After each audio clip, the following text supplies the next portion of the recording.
Nous avons rendez-vous avec Mark Bendar. Il est maître de Reiki dans un cadre très inattendu. Il exerce à la clinique de traumatologie de Berlin. En route. Oui.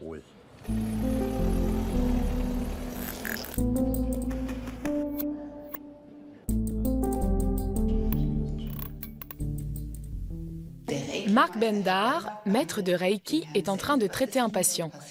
Qu'est-ce qui vous amène sur cette table de soins? J'ai eu un accident du travail en décembre 2012.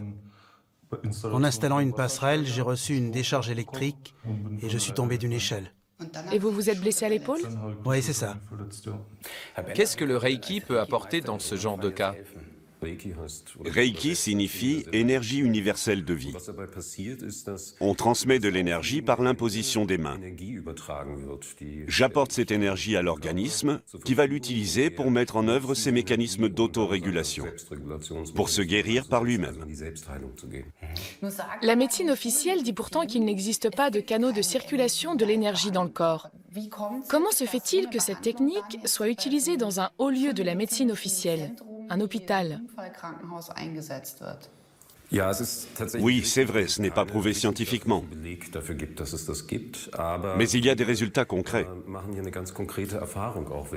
Et vu le grand nombre de retours positifs des patients, la pratique s'est établie. 87% des personnes soignées pour des douleurs chroniques ont trouvé que c'était formidable et que ça leur faisait du bien.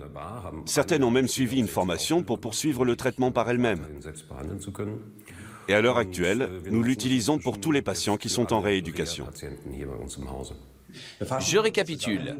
La méthode n'est pas prouvée scientifiquement, mais les malades disent qu'elle leur fait du bien.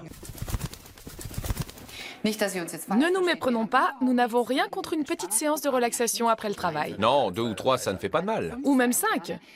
Mais si vous êtes vraiment malade, allez voir un véritable médecin, car se laisser tomber à la renverse ne suffit pas. Oui, un véritable médecin comme le docteur Wendelmuth.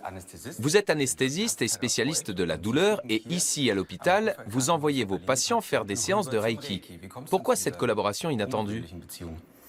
Dans le domaine du traitement des douleurs chroniques, les moyens que nous avons sont limités. Les patients ont souvent épuisé tous les recours thérapeutiques. Ils ont déjà essayé beaucoup de médicaments. Et la persistance des douleurs est souvent due à des contractures musculaires. Les contractures sont très difficiles à traiter par voie médicamenteuse.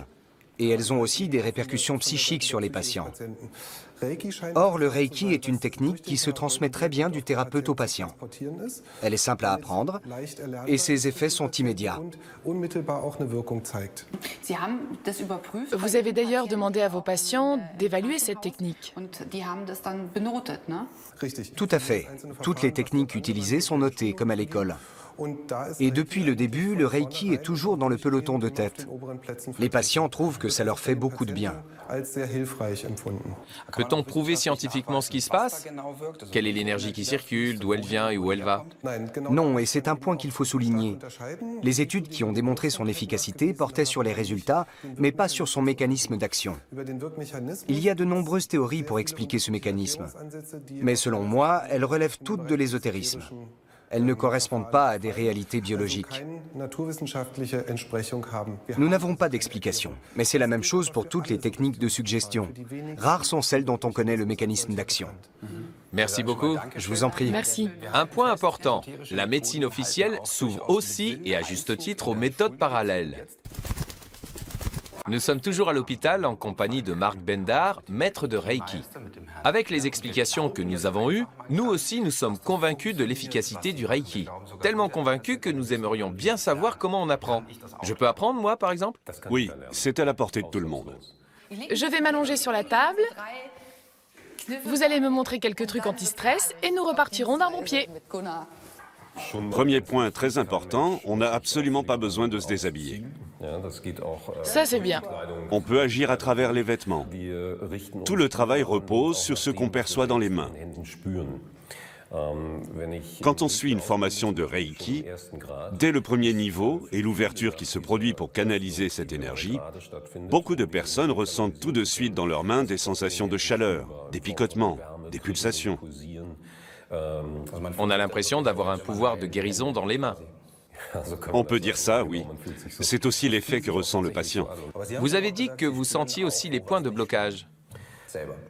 Oui, je ressens les endroits où le corps a des besoins importants et ceux où ils sont plus faibles. Ça fait partie de mes points de repère. Au niveau des mains, ça se traduit également par différentes sensations de chaleur, de picotement ou de pulsation. Je sens effectivement une grande chaleur. Vous pouvez toucher ma main pour comparer. Elle est froide. Tout à fait.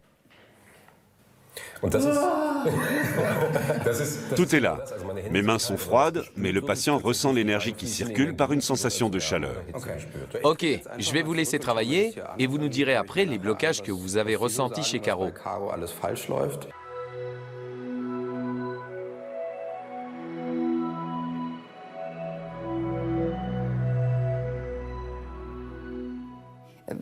Qu'est-ce qui se passe au juste, en dehors du fait que c'est extrêmement relaxant?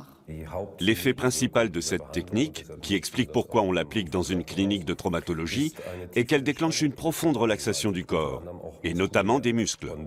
C'est très important parce que nous avons constaté que lorsque les patients sont détendus, à la fois mentalement et musculairement, les résultats d'autres méthodes conventionnelles, comme l'ergothérapie ou la kinésithérapie, sont nettement meilleurs. Grâce à vous, je vais donc repartir avec une camarade super zen et en pleine forme. Merci. Et merci de vos explications. Je vous en prie. Oui, merci beaucoup, c'est vraiment fantastique. Ce que nous venons de voir distingue le Reiki de très nombreuses autres méthodes ésotériques. Avec elles, c'est tout le contraire. Elles sont toujours présentées avec des explications scientifiques savantes, mais les preuves concrètes de leur efficacité sont difficiles à trouver. Nous espérons en tout cas que ce numéro de Xenius a un peu enrichi vos connaissances. Oui, et peut-être même que vous êtes un petit peu plus heureux ou au moins plus prudent. Ça peut être utile. À la prochaine!